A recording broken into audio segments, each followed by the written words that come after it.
हम्म, चलिए, good evening everyone. और आप लोग कैसे हैं? आशा अच्छे ही होंगे।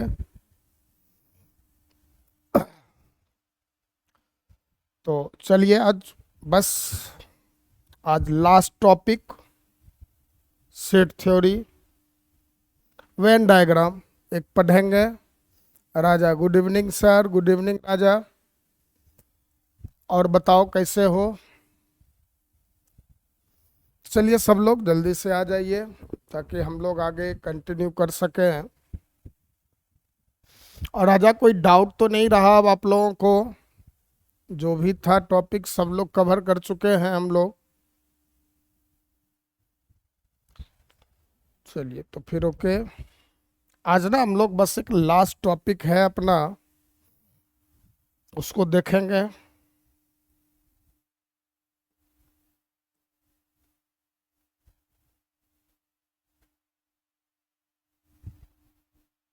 और वो है क्या? चलिए, very good, no problem sir. Venn आरेख।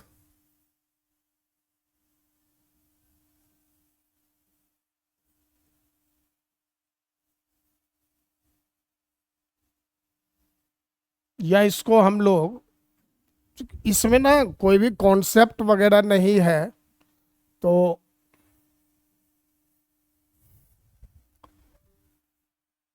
इसका एक दूसरा भी नाम है, वेन यूलर आरेख भी कहते हैं।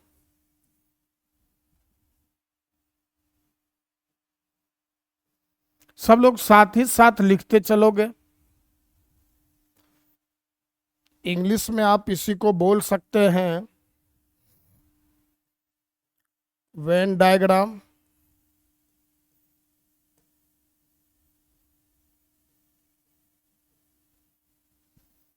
या फिर आप कहोगे वेन यूलर डायग्राम भी।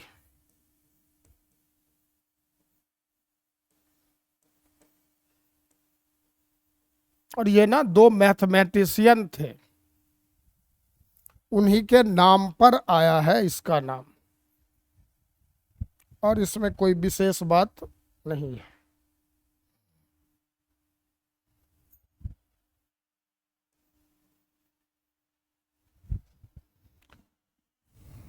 एक थे वेन साहब, जॉन वेन, तो वेन आरेख नाम है। दूसरा यूलर भी हम लोग देख रहे हैं ना, तो यूलर भी एक मैथमेटिशियन थे जिनका कि ग्राफ में काफ़ी ज़्यादा कॉन्सेप्ट वो बताए हैं। लेकिन सेट थ्योरी के अंदर उनका कोई विशेष योगदान नहीं था, लेकिन हाँ, उन्होंने ही सबसे पहले ये कहा था कि हम लोग किसी भी समुच्चय को एक आकृति द्वारा या बंद आकृति द्वारा निरूपित कर सकते हैं। तो इस वजह से आप बहुत जगह नाम देख सकते हो वेन यूलर भी लिखा हुआ। अदरवाइज जो विभिन्न प्रकार के ऑपरेशन थे उसको जॉन वेन ने ही समझाया था, तो मेन नाम जो है ना उन्हीं पर चलता है। अब अगर हम लोग कहें कि ये होता क्या है सर, तो यह भी हम लोग कह सकते हैं कि समुच्चय को निरूपित करने का एक तरीका है। मेथड हम लोग शुरू में पढ़ते थे ना, समुच्चय को निरूपित करने के लिए दो मेथड पढ़े थे। एक क्या था अपना रोस्टर रूप, और दूसरा क्या था समुच्चय निर्माण रूप। तो आप एक तरह से कह सकते हो कि समुच्चय को हम लोग तीन तरीके से निरूपित कर सकते हैं। एक रोस्टर रूप, दूसरा समुच्चय निर्माण रूप, और ये जो तीसरा है वो आपको कौन है, वेन आरेख, चित्र द्वारा। तो जब हम लोग किसी भी समुच्चय को एक चित्र द्वारा निरूपित करते हैं तो वही क्या कहलाता है, आपका वेन आरेख। यूलर इसलिए नाम दिया गया कि यूलर साहब का भी थोड़ा बहुत, जो सबसे पहली बात है ना कि समुच्चय को चित्र द्वारा निरूपित करने का, वो कॉन्सेप्ट सबसे पहले यूलर साहब ने ही दिया था, तो एक नाम उनके भी सम्मान में आ जाता है। लेकिन विभिन्न प्रकार के ऑपरेशन को परफॉर्म करके, जैसे यूनियन है, इंटरसेक्शन है, या अंतर है, पूरक है, इन सब को किन्होंने बताया था, जॉन वेन ने। इसलिए उनका नाम सिक्का जो है ज़्यादा चलता है। तो आप देखें ये होता क्या है, तो हम लोग क्या कहेंगे, समुच्चयों के, लिखते चलिएगा, समुच्चयों के चित्रीय निरूपण को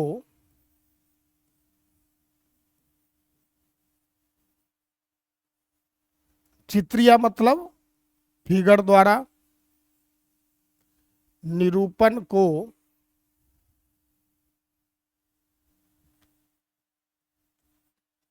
वेन आरेख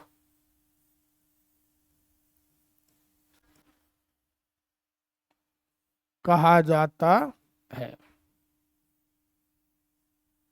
समझ गए?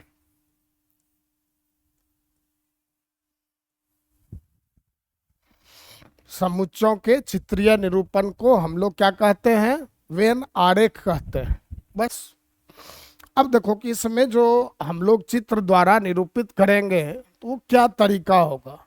तो उन्होंने सबसे पहला जो बात कहा, ठीक, कि जैसे हम लोग समुच्च देखते थे तो दो तरह का, एक समुच्च सिंपल सा हो गया, कोई भी ए बी सी डी जो भी नाम दें, एक सार्वत्रिक समुच्च कहते थे। तो कहा कि इस समुच्च को आप किसी भी बंद आकृति से निरूपित कर सकते हैं। तो लिखो, इसमें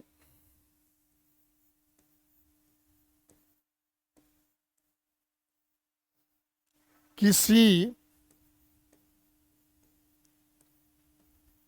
समुच्च को एक बंद आकृति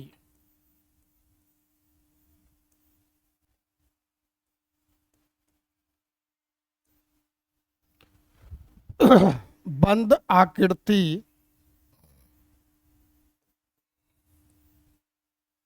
अब वो जो बंद आकृति होता है वो कौन होगा? द्वारा निरूपित किया जाता है। ठीक, किसी भी समुच्च को हम लोग किससे निरूपित करते हैं? तो एक बंद आकृति से। बस, दैट्स इट।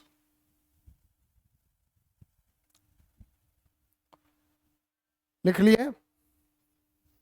फिर आगे लिखना,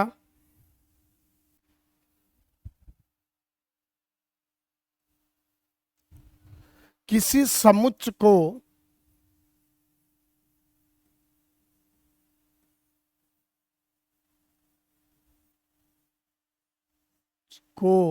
वृत्त या दीर्घवृत्त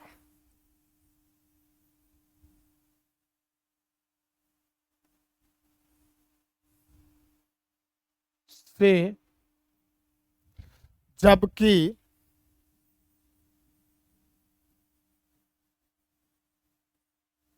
सार्वत्रिक समुच्च, सार्वत्रिक याद है ना, यूनिवर्सल सेट, जबकि सार्वत्रिक समुच्च यूनिवर्सल सेट को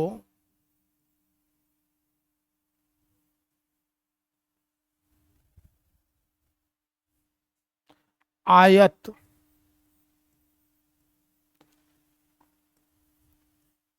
आयत जानते हैं हम लोग, रेक्टेंगल द्वारा निरूपित करते हैं। बस चलिए, आप लोगों को अब ज्यादा परेशान नहीं करूंगा।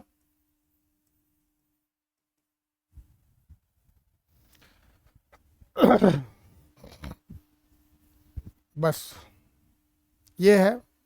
अब जैसे देखो, हम लोग ये देखिए, आपको क्या कहेंगे, हम लोग वृत्त बोलेंगे, थोड़ा सा फिगर ढंग से बना लेना। और ये जो है ना आपका दीर्घवृत्त का संकेत है। तो वृत्त या दीर्घवृत्त से किसको? तो एक समुच्च, कोई भी समुच्च है, नॉर्मली जब समुच्च को निरूपित करना है तो इसका। और आयत का प्रयोग करेंगे हम लोग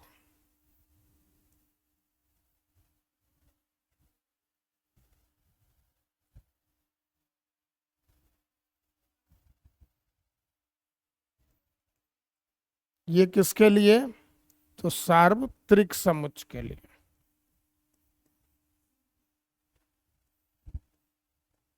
सार्वत्रिक समुच्च के लिए ना हमेशा हम लोग आयत का प्रयोग करते हैं, जबकि कोई समुच्च को अगर बताना हो तो उसके लिए चाहे वृत्त का प्रयोग करो या फिर दीर्घ वृत्त का। बात समझ गए? चलिए, नोट कर चुके होंगे आप लोग। अब हम लोग आगे देखें। जैसे मान लो एक समुच्च दिया ए और ए बराबर है 1 2 3 4 5। अब कहा कि इसको बताइए, तो क्या करेंगे हम लोग? बिल्कुल, अब ये एक वृत्त बना ले या फिर दीर्घ वृत्त बना लें, और ये जो अवयव हैं इनको हम लोग रेंडमली कहीं पर भी लिख दें, 1 2 3 4 5। अब बस इस तरह से लिखना है कि ये केवल स्पष्ट हो जाए कि ये सभी अलग अलग संख्याएं हैं। तो जो भी यहाँ अवयव हैं इनको आप लिख लिया कीजिए। सर कॉमा का प्रयोग नहीं किया जाता है, कर भी सकते हैं अलग दिखाने के लिए, लेकिन आप सीधा सा याद रखें कि जो भी हैं तो इस तरह से हम लोग उसको अलग अलग जगहों पर लिख लेंगे। बस ये हो गया। और नाम देना है तो यहाँ पर हम लोग उसका नाम दे दिए एक समुच्चय। इसी तरह से मान लो कोई समुच्चय बी है अगर, और बी मान लो रहा होता ए बी 1 और 2, तो आप यहां पर वृत्त का भी प्रयोग कर सकते हो। ठीक, अब ए लिखा आपने, बी लिखा, 1 लिखा, 2 लिखा, ये हो गया। तो इस तरह से हम लोग किसी भी समुच्चय को चित्र द्वारा निरूपित करते हैं। जरूरत क्यों पड़ा सर? तो देखो होता क्या है कि चित्र से किसी भी बात को समझना हम मानवों के लिए आसान होता है। देखते हो कभी भी आपको बचपन में आप स्कूल ही जाते हो या कहीं किसी स्थान पर ही जाते हैं नियमित रूप से अगर, तो आपके दिमाग में पूरा रास्ता का इमेज बना होता है। कभी भी आपको ये देखना होता है क्या कि अब इस चौक से लेफ्ट मुड़ना था या राइट मुड़ना था घर जाने के क्रम में, आप अपने आप मुड़ते हुए बढ़ते रहते हो। तो चित्र जो है वो हम लोगों के दिमाग में आसानी से ज़्यादा समय तक रहता है, जबकि ये जो हम लोग कोई चीज़ लिखते पढ़ते हैं ये कुछ समय के बाद धीरे धीरे अपने आप मेमोरी से हट जाता है। तो इसलिए चित्र का ही हम लोग क्या कहते हैं, तो लोगों ने यही सोचा कि चित्र द्वारा अगर निरूपित करें तो लोगों को इजीली समझ में आएगा, तो ये कहा। अब हम लोग आते हैं वेन आरेख से विभिन्न संक्रियाओं को निरूपित करते हैं, बताते हैं कैसे यूनियन मिलेगा, कैसे इंटरसेक्शन मिलेगा। ठीक तो देखो सबसे पहले हम लोग आते हैं यूनियन ऑपरेशन के लिए, और यूनियन को हम लोग क्या कहते थे? सम्मिलन।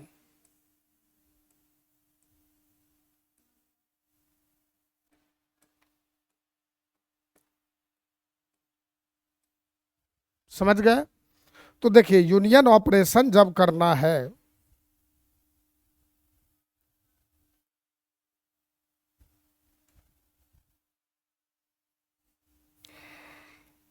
फर्स्ट नंबर में, तो सम्मिलन यूनियन ऑपरेशन के लिए मान लो दो समुच्चय रहता है ए और बी, तो इनका यूनियन पता है हम लोग किससे निरूपित करते हैं? ए यूनियन बी द्वारा। अब कहा क्या, तो आपको ना अलग अलग केस लेके समझा दे रहा हूँ। फ्यूचर में बनाना है तो अलग तरीका होगा, लेकिन अभी आप फर्स्ट टाइम सीख रहे हैं तो चीज़ों को कैसे लेकर चलें, तो उसके लिए ना हम लोग अलग अलग केस को डिस्कस करेंगे। तो सबसे पहले आप आ जाइए केस 1।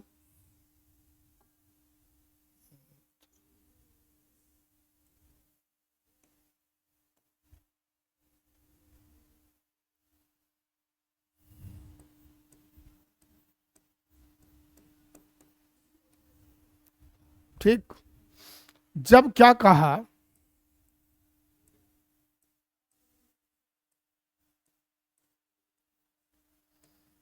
ए इंटरसेक्शन बी, मतलब ए और बी में कुछ एलिमेंट कॉमन हो, मतलब A intersection B is not equal to 5 हो।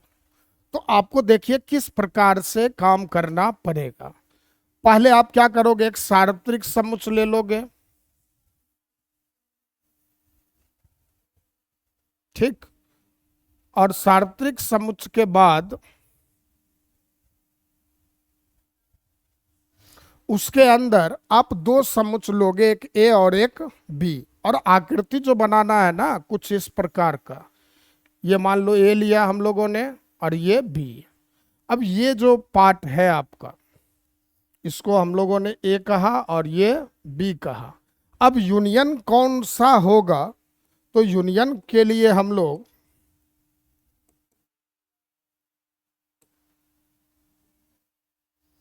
ये जो पार्ट है पूरा,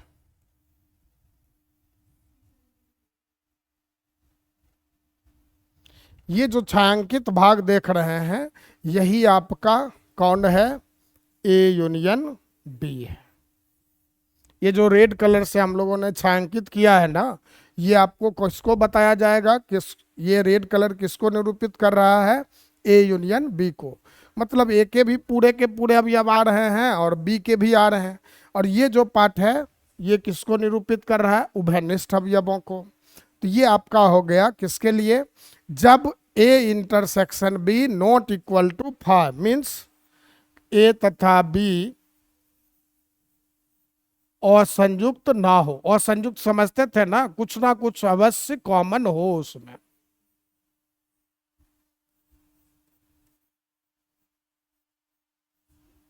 ये अपना फर्स्ट केस हो गया। आप लोग लिख चुके होंगे, अगर लिख चुके हैं तो रिप्लाई करें यस के साथ, नहीं तो जल्दी से लिखें।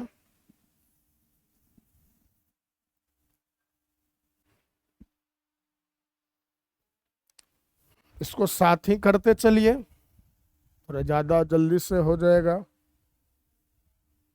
चलिए, वेरी गुड। अब हम लोग आते हैं दूसरे केस पर।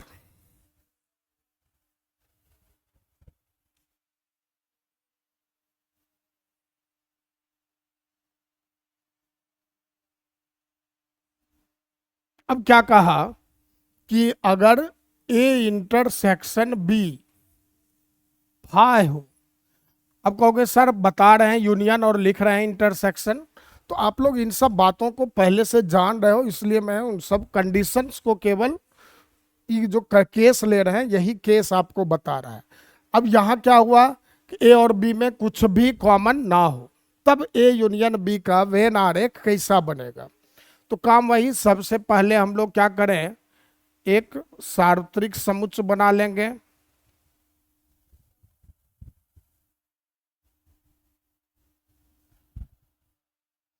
यहां पर कॉर्नर में यूनिवर्सल सेट लिख दो। और यहां ऑपरेशन कौन सा कर रहे हैं हम लोग, ए यूनियन बी। फिर से वही बात, दो समुच्चय बनाइए। लेकिन अब क्या है आपका, ए और बी में कुछ भी कॉमन नहीं है, तो आप दोनों समुच्चय को ना अलग अलग बना दोगे। ये ए हो गया मान लो, और ये आपका बी हो गया। अब कहोगे सर वेन आरेख से निरूपित कर रहे हैं, तो जब ए और बी का यूनियन करोगे, जैसे मान लो ये वाला कंडीशन रहा होता, ए में मान लीजिए 1 2 है और बी में क्या रहता 3 4। अब बताइए तो ए यूनियन बी करते तो क्या आता, सर 1 2 3 4। अच्छा, देख पा रहे हैं कि हम लोग ए और बी में कुछ भी कॉमन नहीं है, तो कुछ भी नहीं है तो यही केस हो गया। जब इस तरह के क्वेश्चन के लिए हम लोग वेन आरेख बनाएंगे तो आकृति अपना ड्रॉ जो है आरेख कुछ इस तरह का करना है। अब हम लोग यूनियन को बता रहे हैं, तो ए के भाग को रंगेंगे, ए के भाग को रंग दिए, और फिर इधर बी के भाग को रंग दिए, बस आगे आपका ए यूनियन बी रिप्रेजेंट होकर। ये लिखना नहीं है, बस ये समझाने के लिए मैंने लिखा।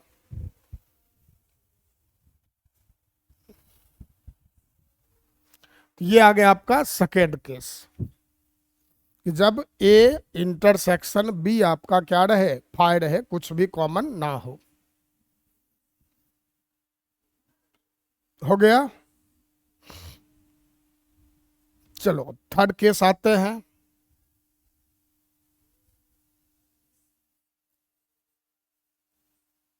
एक उपसमुच्चय पढ़ा करते थे हम लोग। अब एक कंडीशन लिया, जब ए सबसेट हो किसका, बी का, मतलब ए बी का उपसमुच्चय हो, तब का देखिए किस प्रकार से हम लोग वेन आरेख बनाएंगे। ये रहा अपना यूनिवर्सल सेट। ऑपरेशन कौन सा, ए यूनियन बी। ऑपरेशन को बाहर में लिख दिया करते हैं। अब ए सबसेट है बी का, या इसी को हम लोग क्या कहते थे, ए बी के अंदर हो। तो चलो मतलब एक वृत्त के अंदर दूसरा वृत्त, और ये हम लोगों ने बी लिखे, क्योंकि बी जो है आपका बाहर रहेगा, और ये ए हो गया आपका। अब रंगने की नौबत आएगी, तो रंगेंगे किसको हम लोग, तो ये पूरे भाग यूनियन की जब भी बात करेंगे, तो जब इसको छायांकित करना होगा तो इन पूरे को आप रंग दिया करोगे। तो ये आपका आ गया ए यूनियन बी, समझे।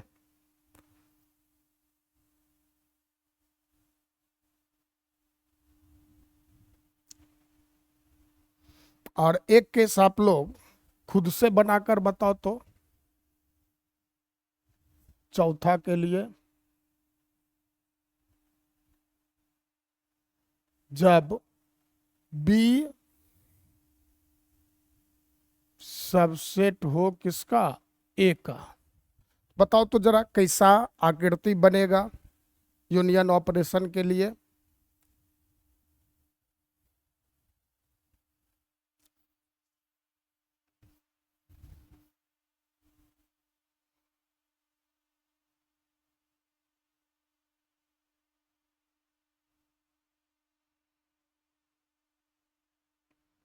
बना लिए।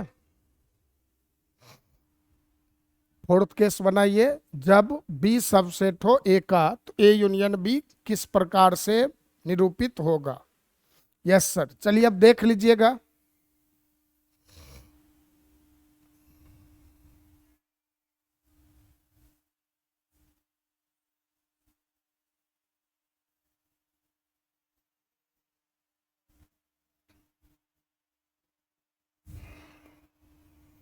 अब हम लोग ए को बाहर रखेंगे,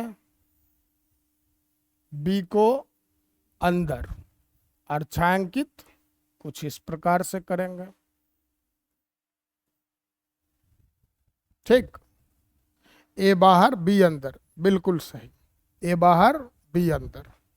तो ये जो था आपका किसके लिए, यूनियन ऑपरेशन के लिए वेन आरेख बना। अब हम लोग सीखते हैं किसको, इंटरसेक्शन को।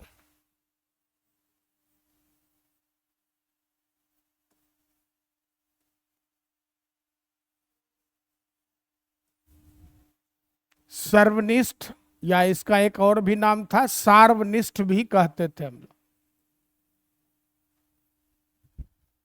तो चलो अब बनाओ सबसे पहला केस। जब क्या कहा हम लोगों ने, A intersection B is not equal to 5, मतलब ए और बी में कुछ एलिमेंट कॉमन हो। तो देखियो कैसा आवेगा।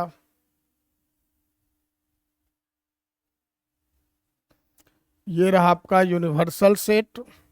ऑपरेशन क्या है, तो सर ए इंटरसेक्शन बी बताना है। अब ए लेंगे और बी लिया, ये हम लोगों ने ए लिख लिया और ये बी। अब उभयनिष्ठ खोजना है, तो इन दोनों समुच्चयों में या दोनों वृत्तों में उभयनिष्ठ कौन सा है, यही वाला ना, बीच वाला पार्ट।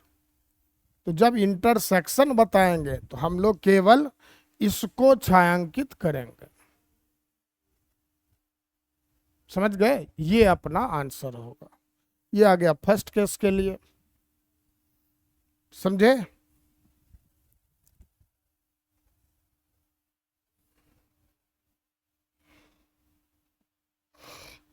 चलो तो फिर नेक्स्ट केस पर बढ़ते हैं।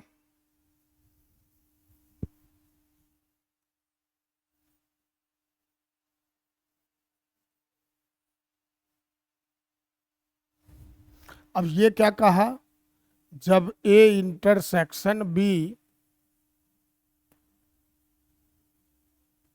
इज इक्वल टू 5 हो, मतलब ए और बी में कुछ भी कॉमन ना रहे, तो वैसे सिचुएशन में अपना ग्राफ आरेख किस प्रकार से बनेगा, ये देख लो। ये यूनिवर्सल लिखा, यहां पर हम लोगों को ऑपरेशन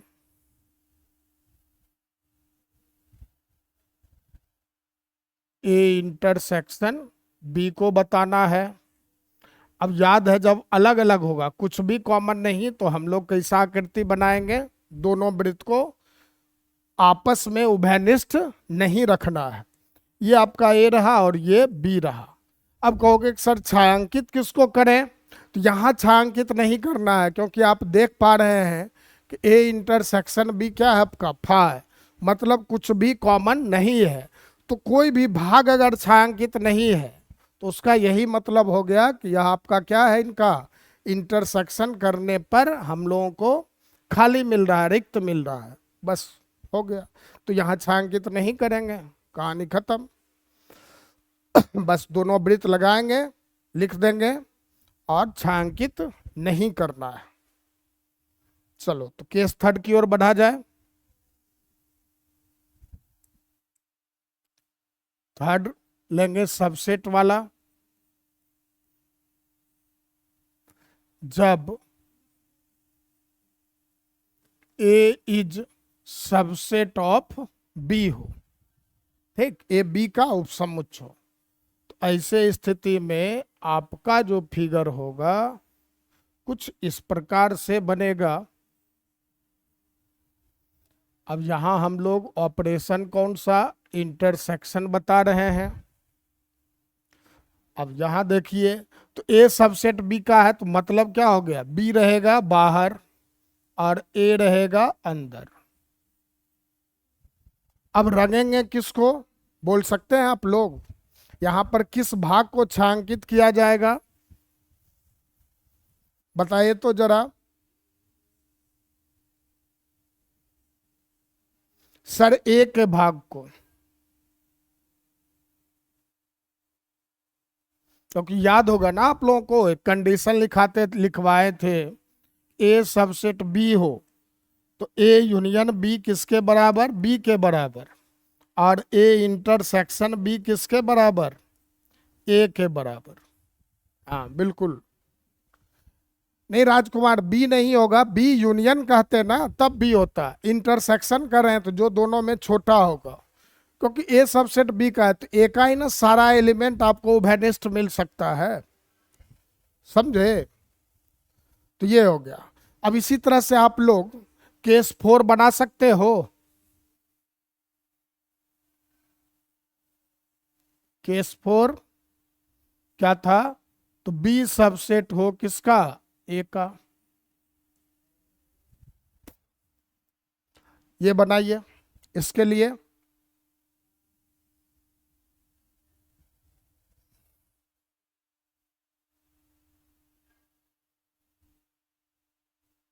बिल्कुल। अब बी को हम लोग कहाँ रखेंगे, बाहर रखेंगे, ए को बाहर रखेंगे और बी को अंदर।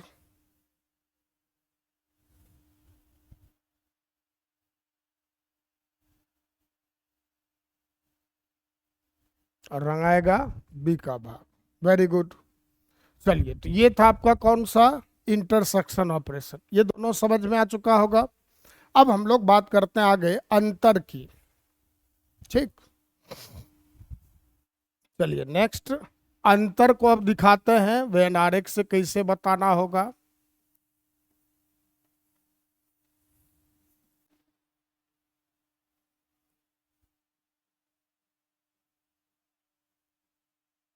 डिफरेंस याद है, ए माइनस बी, बी माइनस ए। तो देखिए दोनों को समझ लेते हैं। यहाँ पहले में हम लोग समझते हैं ए माइनस बी को, और फिर समझेंगे b माइनस a को। तो इस कंडीशन में आपको करना क्या है,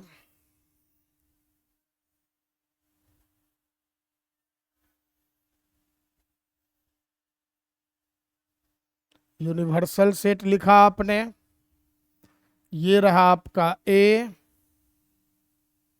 और ये रहा B।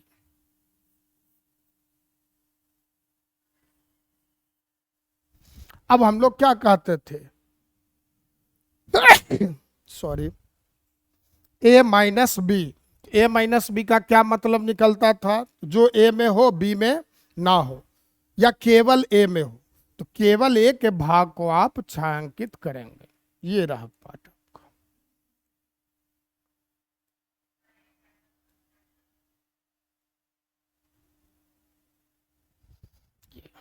बस केवल A में यही ना रहा है, क्योंकि ये जो क्षेत्र है क्या है, A और B दोनों में दिख रहा है आपको।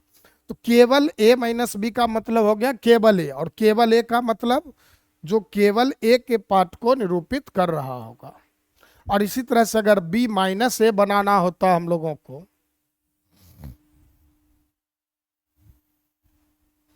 तो B माइनस A की जब हम लोग बात करेंगे, तो ये यूनिवर्सल सेट बना दिया हम लोगों ने, और ये रहा आपका A और ये रहा B। ठीक, अब बताओ किसको रंगोगे, तो ये वाले क्षेत्र।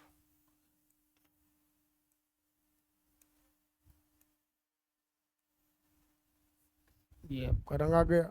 ये किसको निरूपित कर रहा है, केवल B को। तो बस यही यही था आपका अंतर के लिए। यहां पर आपको केस लेने की कोई जरूरत नहीं है, बस ध्यान में देखें कि A माइनस बी है तो इस प्रकार से बनेगा आरेख, B माइनस A है तो केवल B के क्षेत्र की बात कर रहा है, तो इस प्रकार से हम लोग बना के रंग दिया करेंगे, छायांकित कर देंगे। तो ये हो गया अंतर के लिए। और एक लास्ट ऑपरेशन है पूरक, तब आपको इससे कुछ क्वेश्चंस बनवा के दिखाते हैं।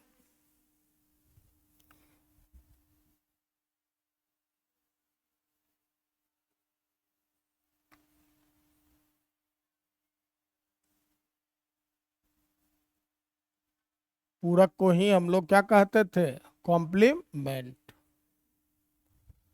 अब पूरक में निश्चित रूप से आपको ये बनाना पड़ेगा, कौन सा, आयत, मतलब सार्वत्रिक समुच्चय को।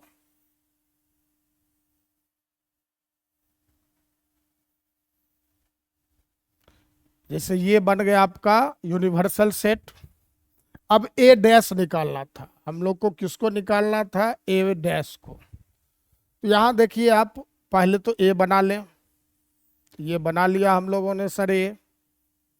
अब ए डैश किसको कहते थे, तो सर जो ए में ना हो, ए तो यही होगा, ना हो तो इसके बाहर बाहर के भाग को। तो आप बाहर बाहर वाले सभी क्षेत्र को छायांकित कर देंगे।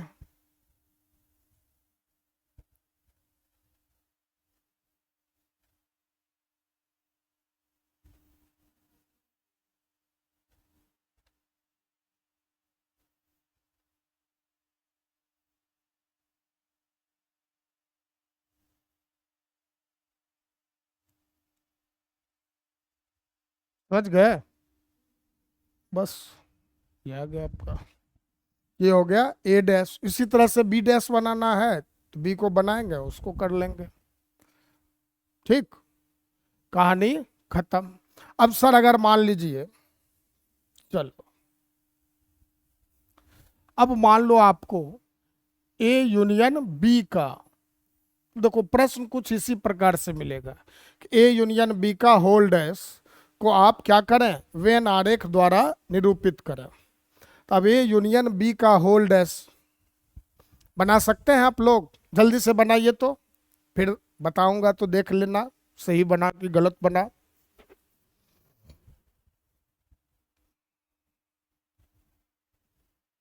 आ गया, चलिए मिला लेना एक बार। अब डैश की जब भी बात करेगा तो सार्वत्रिक समुच्च लेना है आपको, मतलब आयत बनाना है। ये आ गया। अब हम लोग का ऑपरेशन क्या है, तो ए यूनियन बी का होल्ड है। हमेशा जो भी ऑपरेशन करो ना यहां पर लिख दिया करो। अब देखो सबसे पहले, अब यहां कुछ नहीं कहा गया है कि सर ए और बी में कुछ कॉमन था कि नहीं था। तो जब कोई कंडीशन ना रहे ना तो हम लोग फर्स्ट केस को हमेशा सोचा करेंगे। तो फर्स्ट केस में यही कहता था कि आप दोनों में कुछ ना कुछ उभयनिष्ठ लेकर चले। कुछ इस प्रकार का आकृति बनाए, ये ए रहा और ये बी रहा। अब बताओ तो ए यूनियन बी अगर निकालते तो क्या मिलता, ये वाला क्षेत्र रंगाता। अब कह रहा है कि ए यूनियन बी का होल डैश, तो होल डैश कहा तो आप इसको छोड़कर बाद बाकी वाले भाग को रंग दोगे। ये रह गया।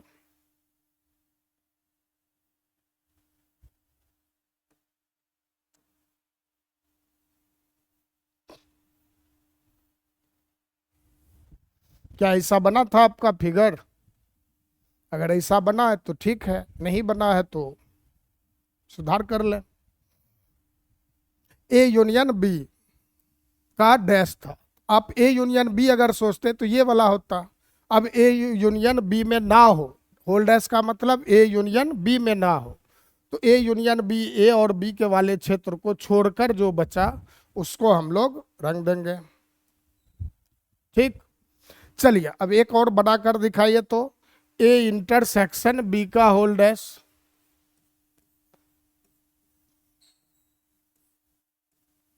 ए इंटरसेक्शन बी का होल डैश बनाए तो सभी लोग।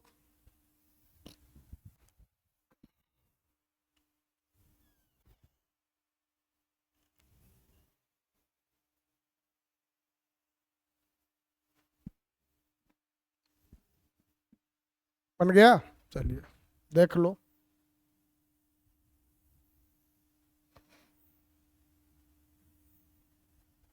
ये ए रहा, ये बी रहा, इंटरसेक्शन ये आता तो इसको छोड़कर रंगेंगे हम लोग यहां तक।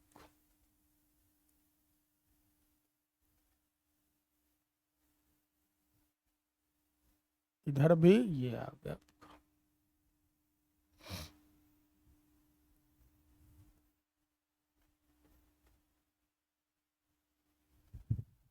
ठीक, ये बीच वाला भाग ये केवल आपका क्या होगा, छूटेगा, बाद बाकी सब कुछ रहेगा। देख लो आ गया। चलिए अब हम लोग बात करते हैं तीन समुच्चय की। तो तीन समुच्चय जब अपने पास रहे, ए बी और सी, तब क्या करेंगे सर?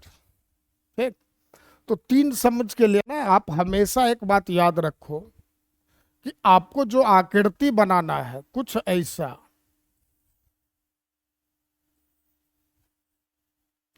ये ए बन गया, ये बी बन गया और ये सी बन गया। हमेशा इस प्रकार की आकृति बनाएंगे आप। अब ऐसा बना लोगे और फिर तब आप अलग अलग जो भी ऑपरेशन कहा जाएगा उसको परफॉर्म करोगे। ठीक, अब मान लो अगर हमसे कहता A union B union C को बताइए, ठीक, तो उसके लिए हम लोग वेन आरेख जब बनाते तो क्या होता, पूरे भाग को रंग देते यहां से यहां।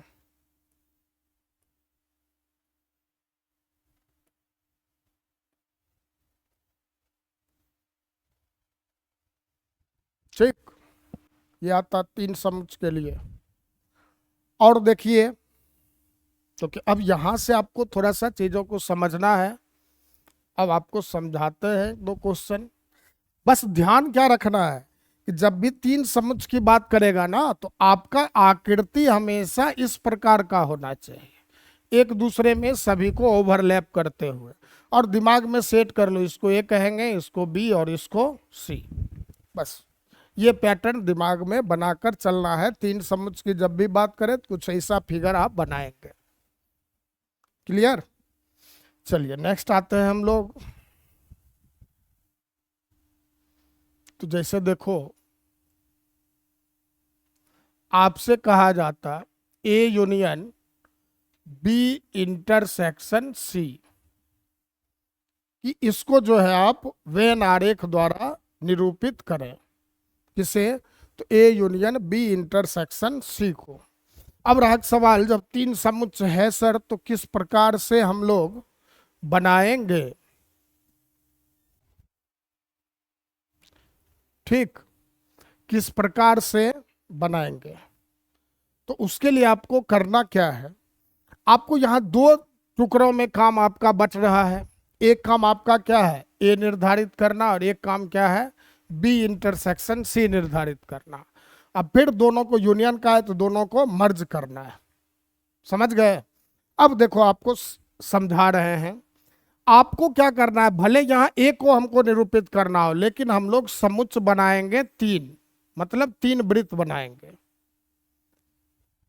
फिर यूनियन कहा है तो बीच में यूनियन ऑपरेशन। फिर बी इंटरसेक्शन सी, ए बना, ये एक सेकंड, ए हो गया, ये बी हो गया, और ये सी हो गया। समझे? अब आपसे अगर कहते कि बताओ तो ए का क्षेत्र कौन है, तो नाम पहले दे लो। ये ए रहा, ये बी रहा, और ये सी। इसी तरह से इसमें भी ए ये रहा, बी ये रहा, और सी ये रहा। अब ए को हम लोग अगर बनाते तो ये रहता अपना ए का भाग, ए जहां तक आ रहा है। बी इंटरसेक्शन सी कहता तो बी और सी के उभयनिष्ठ क्षेत्र को देखते, तो वैसा भाग जो बी और सी दोनों में हो, तो यही ना दिखेगा केवल, ये मछली वाली जो आकृति बन रही है। तो ये आपको क्या गया, बी इंटरसेक्शन सी। अब इन दोनों फिगर को आपको मर्ज करना है, मिलाना है, क्योंकि यूनियन ऑपरेशन कहा है। तो देखिए अब फाइनल आंसर यहां हम लोग बना रहे हैं। तो आपको जब भी तीन समुच्चय दिया रहे ना, कंफ्यूजन हो तो आप इसको अलग से बना लें, इसको अलग से बना लें, और फिर यूनियन कहा तो दोनों को मिलाकर लिखें, इंटरसेक्शन कहें तो दोनों फिगर में उभयनिष्ठ को ढूंढें, बस काम हो जाएगा आपका। अब देखो बनाते हैं इसको मर्ज करके, ए बी और सी। अब देखो यूनियन का क्या अर्थ था, या तो ए में हो या बी में हो या दोनों में हो, यही ना था यूनियन। तो यूनियन के लिए आपको याद रखना है कि ये जो दो फिगर बना है ना, इन दोनों फिगर में से किसी भी एक जगह अगर छायांकित रहे, ठीक, तो आप उसको अपने उत्तर में जब फाइनल आंसर बना रहे हैं तो उसमें आप छायांकित कर देंगे। अब देखो इसको जरा ढंग से समझना। अब देखते हैं हम लोग कि जैसे ये सब क्षेत्र अलग अलग दिख रहा है। अब देखो तो क्या ये वाला जो पार्ट है किसी एक में रंगा हुआ है, चाहे यहां रंगा हो या यहां रंगा हो? तो बिल्कुल सर। अच्छा, फिर इस क्षेत्र को देखिए, ना इसमें रंगा है ना इसमें रंगा है, तो ये वाला भाग अपने उत्तर में नहीं होगा, तो इसको हम लोग छोड़ देंगे। फिर आना, इस क्षेत्र को भी आप देख पा रहे हैं, यहां भी देख पा रहे हैं, दोनों में से कहीं नहीं है, ये भी छूट जाएगा। बाद बाकी आप क्षेत्र को अगर देखते हैं तो या तो यहाँ है या फिर यहाँ है, तो बस कुछ ऐसा आपका आंसर निकल कर आएगा।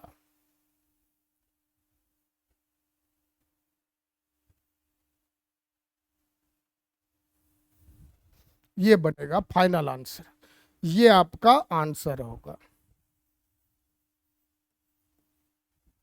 समझे? तो करना क्या था, यूनियन कर रहे हैं तो सिंपल सा, इस काम को आप अलग से दिखा दीजिए, फिर इस काम को आप अलग से दिखा दीजिए। यूनियन कहा तो इन दोनों में से किसी भी एक जगह जहां भी रंगा होगा वही आपका क्या होगा, आंसर होगा, चाहे यहां रंगा होता या यहां रंगा होता उसको। अब जैसे इस क्षेत्र को देखिए, ये क्षेत्र और ये क्षेत्र हम लोग नहीं छायांकित किए, तो नहीं छायांकित हुआ तो आप देख पा रहे होंगे कि ये इसमें भी नहीं था और यहां भी छायांकित नहीं था। जबकि इस रीजन को देखो, ये वाला पार्ट इसमें नहीं है लेकिन यहां तो था, तो इसलिए यहां पर आएंगे। किसी एक में अगर है तो आप उसको छायांकित करेंगे, दोनों में नहीं होगा जब, तब आप उसको छोड़ोगे। यही रीजन देखो, इसमें नहीं है बट यहां देखिए छायांकित था, तो हम लोगों ने इस क्षेत्र को छायांकित करा। ठीक है, चलिए वेरी गुड, समझ रहे हैं आप लोग, अच्छी बात है। अब एक बनाइए तो, A intersection B union C. जल्दी से आप लोग बनाकर दिखाइए।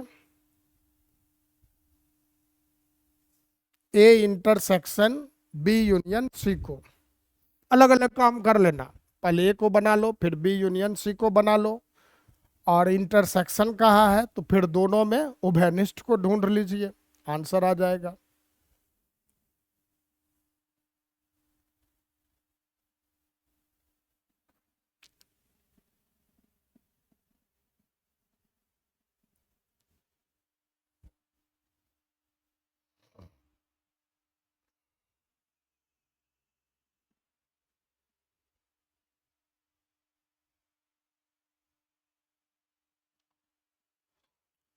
चलिए देखना है, एक बार देखिए।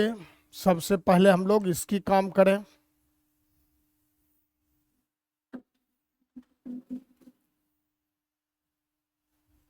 बीच में इंटरसेक्शन ऑपरेशन, फिर से तीन समुच्चय तो तीन वृत्त बना लेना है ऐसा। ये ए रहा, बस ध्यान रखना नाम लिखते समय सेम तरह से नाम लिखेंगे। जैसे इसको ए माना है तो दोनों ही फिगर में यही ए होगा, जो बी माने थे यहाँ उसी जगह पर उसको भी मानेंगे, सी को सी मानेंगे। अब ए कह रहा था, ए कहा तो ए के भाग को हम लोग छायांकित कर लिए।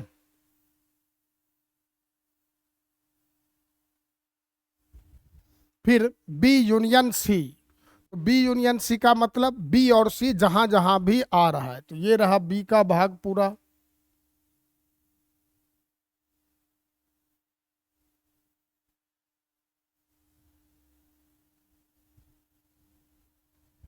ठीक, ऐसा होगा कुछ।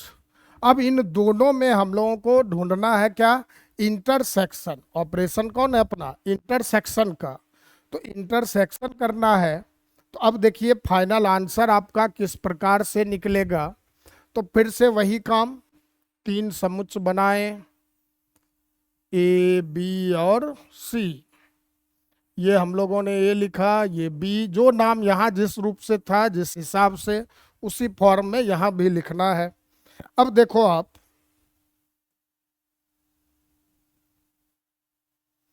अब बताना क्या ये क्षेत्र दोनों जगह, यहां क्या करना है कि जो दोनों जगहों पर रंगा होगा, छायांकित होगा, उसी को हम लोग यहां छायांकित करेंगे।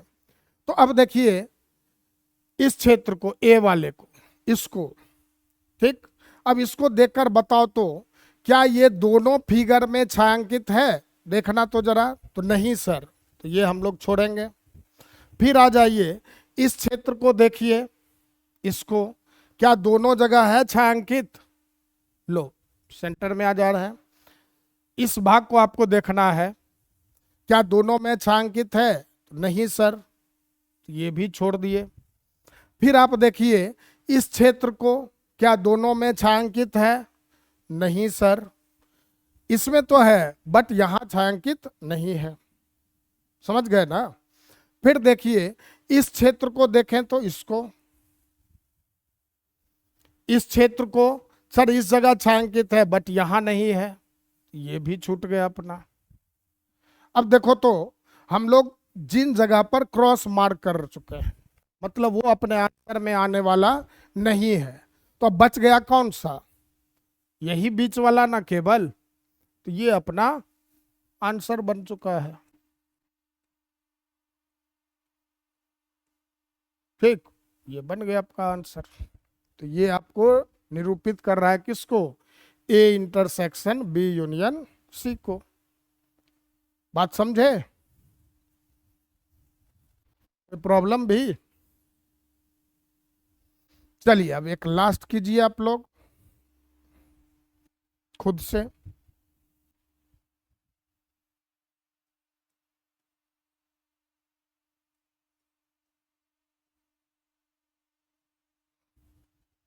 ए इंटरसेक्शन बी इंटरसेक्शन सी।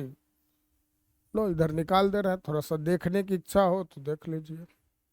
चलिए वेरी गुड राजा, अगले क्वेश्चन को करें आप लोग। ए इंटरसेक्शन बी इंटरसेक्शन सी।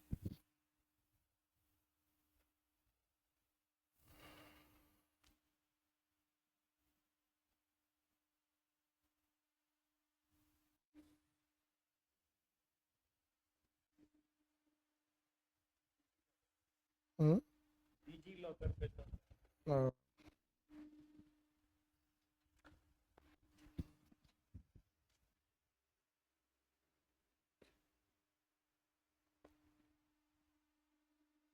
बना।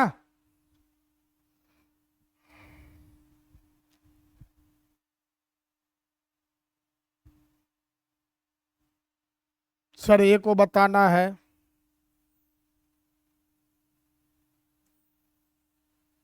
ये रहा, ये बी रहा और ये सी रहा। फिर इंटरसेक्शन है, फिर बी इंटरसेक्शन सी करना है। ये ए, ये बी और ये आपका सी। अब देखो ए तो ये रंगेंगे सर, बी इंटरसेक्शन सी तो ये वाला पार्ट, ठीक है ना। यहां से अब आंसर की ओर आइए।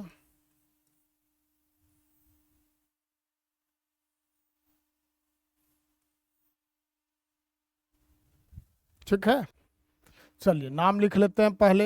ए है, बी है, सी है। अब देखो तो चिन्ह कौन सा है बीच में, इंटरसेक्शन।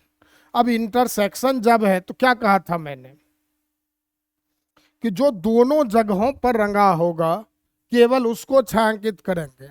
अब देखो यहाँ इस क्षेत्र को सर दोनों में नहीं है, इस क्षेत्र को सर दोनों में नहीं है, ठीक।